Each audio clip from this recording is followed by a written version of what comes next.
Today I want to show you guys my NICONANA Inferno farming team with SR only, no SSR at all, and I like every single unit on my team and I use them in other content as well, so my investment into these characters will not go to waste as I use them in Ember Track, in Ethernet Rally, and all the other good stuff. And I think this character, Kazuyo the Kazami, is very underrated. So she provides AoE speed buff and cooldown reduction for everybody in the team. Very similar vibe to Lily. And I maxed her skill 3 and I use her in the Sharon boss in Ember Track. And she works so well because she helped me deal damage and also survive better with the cooldown reduction. Her skill 2 is not upgraded, her skill 1 is not upgraded, but the skill 2 can be very good with dispelling 2 different debuff.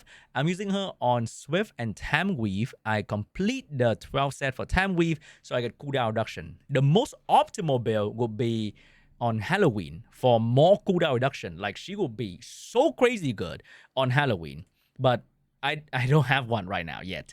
I need one with Swift and Tam Weave. Next up, we have Fangus. So I use this guy in Terramaton, in Ember Track. Every stage I can dot, I will dot, okay? I don't waste time in there trying to do some real damage. Like, nobody got time for that. Everything in Ember Track is like 1 billion HP. So I use this guy all the time. I maxed out all his skill because he is just that good. And I think my investment in him has probably one of the best ROI in my entire journey. Trying to get as much accuracy as possible, trying to be tanky because in the team you're using dot, so you gotta take hit.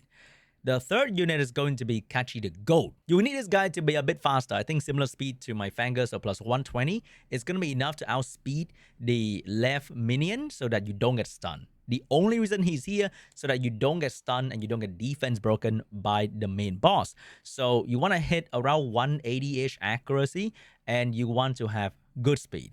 And then you buff your defense buff, you buff your immunity. I think Gigabyte is kind of meaningless on this guy. I don't think you need Gigabyte, but I think Artisan is going to be much better for your survivability, or Halloween for cooldown reduction. But I use what I have, okay? I can't use what I don't have because I hate fucking farming Sharon so much. And lastly, we have Obol for AoE dot, so you have to farm Rengokusu Hell. I did that for a couple of days. Codex of Magic is so broken for PV and PvP combined. I raised 2 and I might raise 3 Codex of Magic, depending on the set that I need. So this guy's only here for the dot. I maxed out skill 3 for the best chance to land dot and stun. Unfortunately, I don't have any more Lattice to invest, but the skill 1 giving 2-turn dot can be very good as well for every other content that you need dot in. Now let's go for a quick run to show you guys the team. We have defense buff and immunity, and we have stun for both the ads so that they cannot attack me. The left one doesn't really matter though because you have immunity now. The right one buff the boss. It is very important for Obol to be here to stun that shit because the moment the boss get attack and speed buff, it can be very tricky. And after that, it's all going to be dot, and more dot. So without Shadow Sania, we don't land too much dot immediately.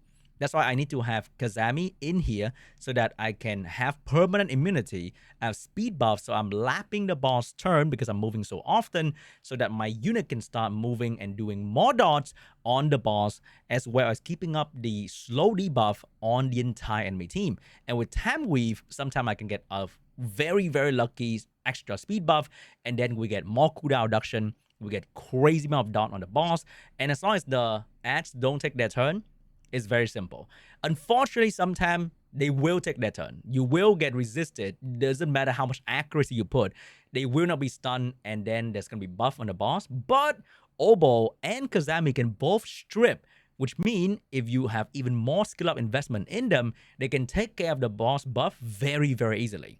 So I think this is going to be one of the most easy to build team for this content in particular that doesn't require crazy amount of stat, because I'm literally using the game mechanic here. I'm not relying on too much stat, okay? You still have to survive, like the attack of the boss, but most of what you're seeing right here is the game mechanic. I'm using damage based on the boss max HP. I'm using immunity, defense buff, and speed buff, and cooldown reduction so that I can keep moving and do damage on the boss. I think if you're using like a raw damage team with Rose and Ditting, that is definitely possible, but I cannot do that. Like, I can't do that. And if you check my channel, you can see that I'm killing so many things with raw damage like Doki Doki. And without Lily, I don't have Lily, I don't have Mio, I don't have claws. It's very hard to kill this thing quickly with raw damage. So this is an option. I do have Shadow Sania, so I use a different team compared to this. So you can see my Shadow Flame farming team right here. That is with Shadow Sania. I farm so much faster with Shadow Sania if I want to, but I think you can also try, okay? I'm not saying that this is like, wow, so easy. Look at Sean with fucking 3-set shell right there, just clapping the boss so simple. But honestly, I can't even finish the set, the third set on all these like triple set shell that I'm just using like Codex of Magic that I'm only finishing the Swift Rush set with Codex of Magic most of the time anyway.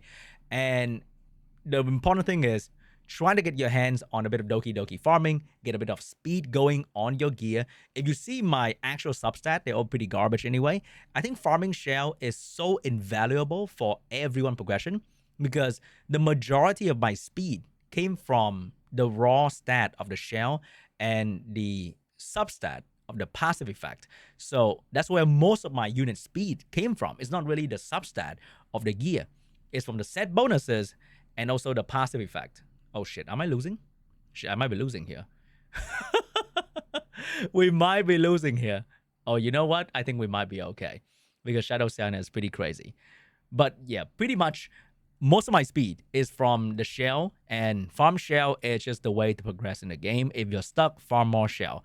You can farm module, but eventually you're gonna go back to shell. So right now, I'm farming 2 shell at the same time. I'm farming Shadow Flame Hoyin, and I'm farming NICONANA at the same time because you can auto one and you can manual play the other. Holy, I don't have Tiamat, but that will be pretty good on the Tiamat. I think so. Yeah, that would be pretty good for like a bruiser character, right? So farming shell is just so good for your general progression. Farm shell, and I'll try to find like a team, like a more budget-ish looking team. It's probably going to be very similar for Shadow Flame Hoyin, because for Shadow Flame Hoyin, you just need to control the 2 things on the side.